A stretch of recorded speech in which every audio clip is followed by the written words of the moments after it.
देखो standing wave पढ़ ली हमने, इधर ध्यान। अब हमें पढ़ना है fundamental note, first harmonic. Fundamental note और फर्स्ट हार्मोनिक एक ही बात है, ठीक है।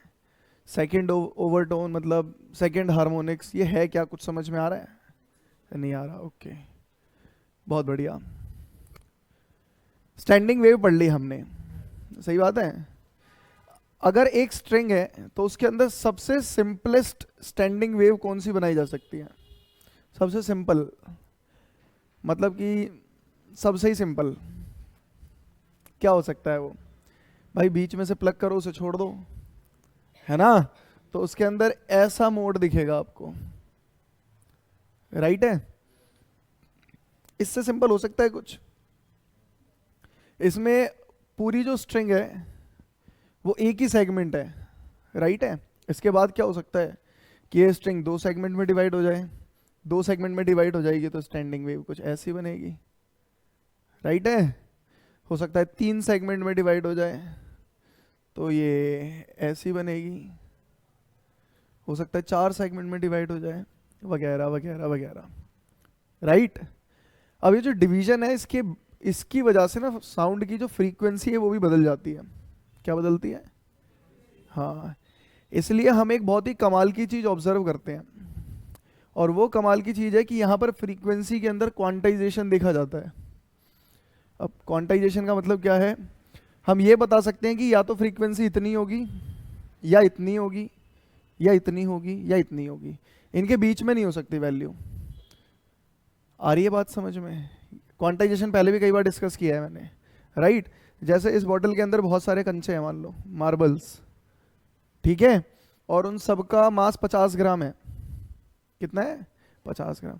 अब जब मैं इसमें से कंचे गिराऊं नीचे तो मैं क्या बोलूँगा कि कितने गिरेंगे, मतलब कि जो मास गिरेगा कंचों का, नंबर नहीं, कितना मास गिरेगा मार्बल्स का नीचे, वो हमेशा इंटीग्रल मल्टीपल होगा 50 ग्राम का। या तो 50 ग्राम गिरेगा, या 100 ग्राम, या 150, 200, 250।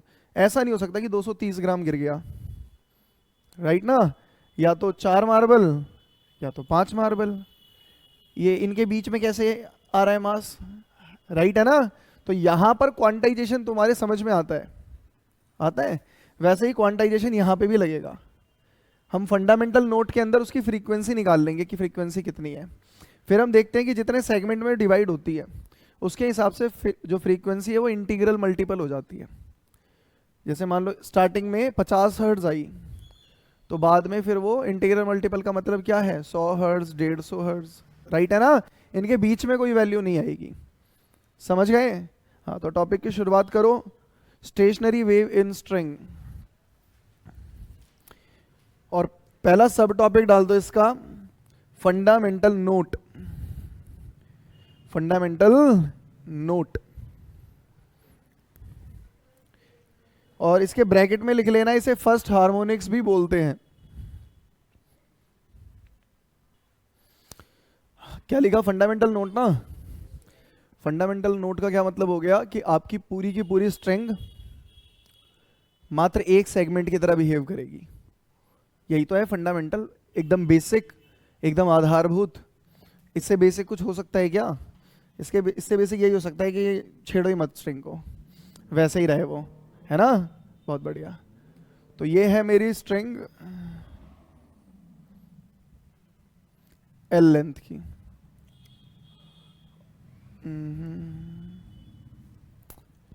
अगर मैं पूछूं आपसे कि पूरी वेव, जैसे मान लो इसमें इतनी वेव आ रही है एल लेंथ में, कोई लैम्डा की टर्म में बता सकता है कि ये लेंथ कितनी होगी? वेव लेंथ की टर्म में बता सकते हैं? इसमें वेव दिख रही है आपको? दिख रही है, मुझे तो दिख रही है, आपको भी दिखनी चाहिए, राइट है। अब वेव लेंथ की टर्म में बता दो मेरे को कि ये लेंथ कितनी है। लैम्डा बाई 2 ना, सही बात है। नहीं आया समझ, है ना, क्योंकि हम मूर्ख हैं। अरे वैसे भी देख लो, दो कॉन्जिक्यूटिव नोड के बीच का डिस्टेंस कितना होगा? यहाँ नोड है, यहाँ नोड है, बाकी नहीं आता समझ। तो यहाँ एक क्रस्ट बना है, अब कंप्लीट वेव के लिए आगे ट्रफ बनना चाहिए, तो यहाँ पर आके पूरी वेव लेंथ हो जाएगी, मतलब लैम्डा हो जाएगा, राइट है ना, तो उसका हाफ कितना, तो इसे बोल देता हूं मैं λ1/2, राइट, फिर बोलो। बहुत अच्छे।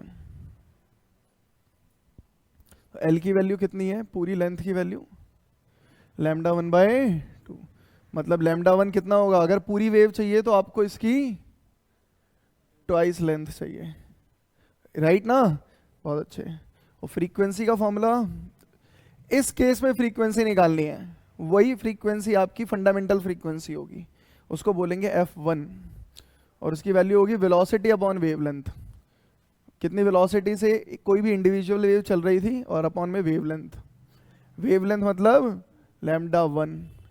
क्या मैं इसको स्पीड अपॉन 2L भी बोल सकता हूं, ये एक स्ट्रिंग है, स्ट्रिंग है ना, स्ट्रिंग के अंदर, और वेव कैसी है, ट्रांसवर्स है, स्ट्रिंग में ट्रांसवर्स वेव की स्पीड क्या होती है मुझे पता है, मतलब हमें पता है ना, और वो स्पीड है 1/2L को अलग रहने दो, वेलोसिटी हो जाएगी √T/μ।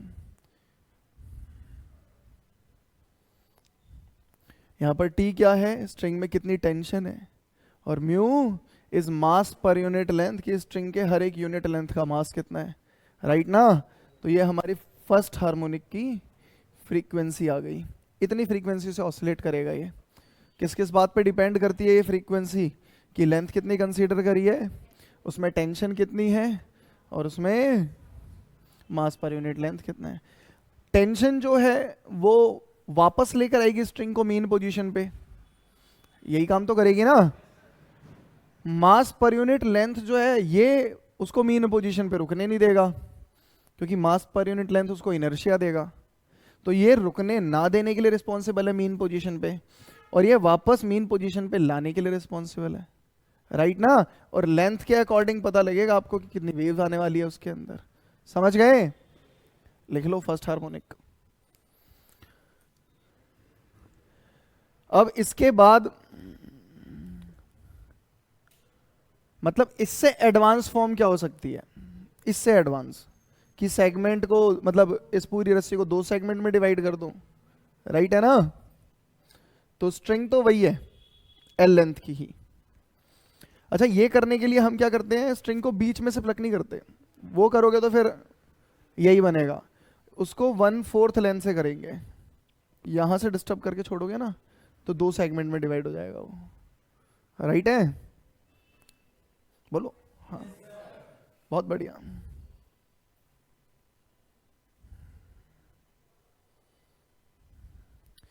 यहां वेवलेंथ की टर्म में बताओ, अब पूरी वेव दिख रही है, राइट है, मतलब λ2, इसका नाम लिख लेना, इसको बोलेंगे हम फर्स्ट ओवरटोन या सेकंड हार्मोनिक, फर्स्ट ओवरटोन या सेकंड हार्मोनिक। इसकी फ्रीक्वेंसी भी निकल जाएगी, इसमें जो पूरी लेंथ है वो λ2 के बराबर है, राइट ना, अरे पूरी इंटायर लेंथ λ2 के बराबर हो गई। फ्रीक्वेंसी कैसे, f2 कैसे, तो v अपॉन λ2, मतलब v अपॉन l। अब एक काम करते हैं, मुझे नीचे 2 चाहिए, चाहिए ना, तो 2v कर दो, 2l कर दो, 2l √T/μ। वेलोसिटी तो भैया है, क्यों टेंशन नहीं छेड़ी हमने स्ट्रिंग की, ना मास पर यूनिट लेंथ छेड़ा है।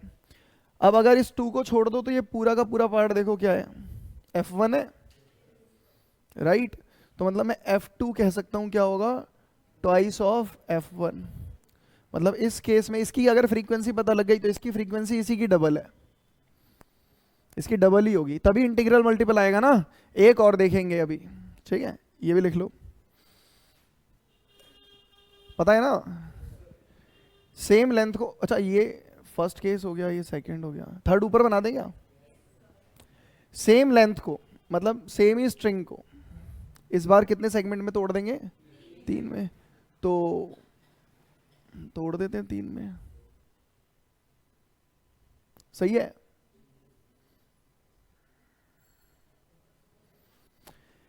अब बताओ वेवलेंथ की टर्म में 3 लैम्डा बाई 2, राइट ना, क्योंकि ये लैम्डा बाई 2 है, 1 lambda by 2, 2 lambda by 2, 3 lambda by 2, right ना। तो ये पूरी लेंथ हो गई कितनी लैम्डा की टर्म में, 3 लैम्डा 3 बोल देते हैं इसे। पिछले वाले का नाम क्या था, second overtone, second harmonic, third harmonic, ठीक है ना, second overtone, third harmonic. Length तो वही है, देखो तीनों के साथ में इसीलिए दिखा दिया मैंने ताकि आपको पता लग जाए सेम स्ट्रिंग की बात हो रही है, ठीक है। इसे हटा दें,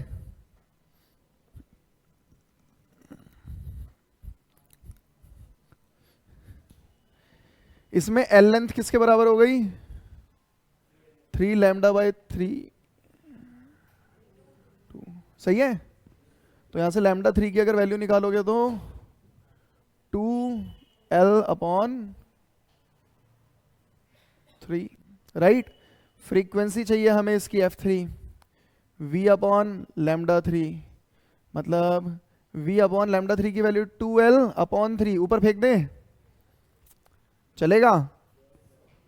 तो 3 को अलग रखो, 2L under root T by, इस 3 को अगर इग्नोर कर दो तो ये पूरा ये बचा, राइट। तो F3 की वैल्यू थ्राइस ऑफ F1 आ गई, राइट ना, एंड सो ऑन। इसीलिए किसी भी nth हार्मोनिक की frequency n times of F1 होगी, मतलब इंटीग्रल मल्टीपल होगी फर्स्ट हार्मोनिक का, राइट, फर्स्ट हार्मोनिक की फ्रीक्वेंसी का। लिख लो,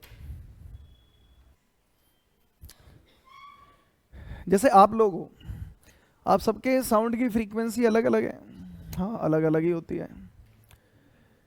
हम हल्का फुल्का वाइब्रेशन में चेंज कर भी सकते हैं, मतलब हल्की फुल्की फ्रीक्वेंसी बदल भी सकते हैं। आप थोड़ा चाहो तो साउंड अपना पतला कर सकते हो, हल्का फुल्का, बहुत नहीं कर पाओगे, वेरिएशन ला सकते हो, राइट है ना। पर जब बात आए किसी इंस्ट्रूमेंट की करते हैं, लाइक सितार, गिटार, उसमें एक पर्टिकुलर लेंथ की कोई वायर बंधी होती है जिसको हम डिफरेंट पोजीशन से डिस्टर्ब करते हैं।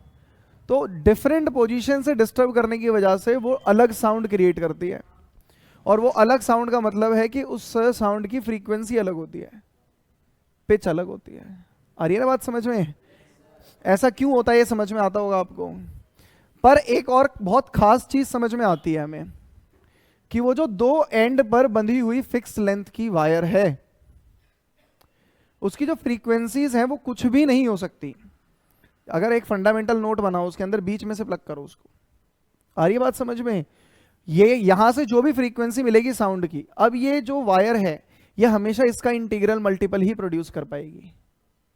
जैसे मान लो बीच में से प्लग करने पर वो 1000 हर्ट्ज का के फ्रीक्वेंसी का साउंड क्रिएट करती है, मान लो, तो 2000, 3000, 4000 ऐसी ही फ्रीक्वेंसीज वो प्रोड्यूस कर सकती है। आपका मन करे कि मैं इससे 1320 हर्ट्ज की फ्रीक्वेंसी प्रोड्यूस करूंगा तो वो मुश्किल है, राइट ना।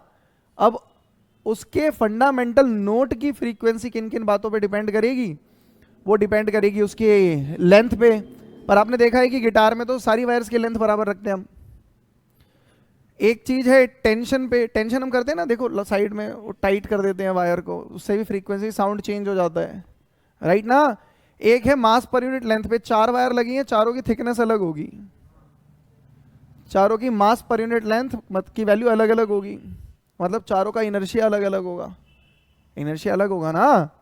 जो हैवी मोटी वायर होगी वो अपनी मीन पोजीशन पे नहीं रुकने वाली, वो तो भागेगी भागेगी, पतली भी नहीं रुकेगी। पर ना रुकने की टेंडेंसी ज्यादा उस वायर पे होगी जिसकी म्यू की वैल्यू हाई है, मतलब ठीक है। आ गई बात समझ में, यही है स्टैंडिंग, उसमें स्टैंडिंग वेव भी बनती है सितार वगैरह के अंदर, गिटार वगैरह के अंदर, राइट ना।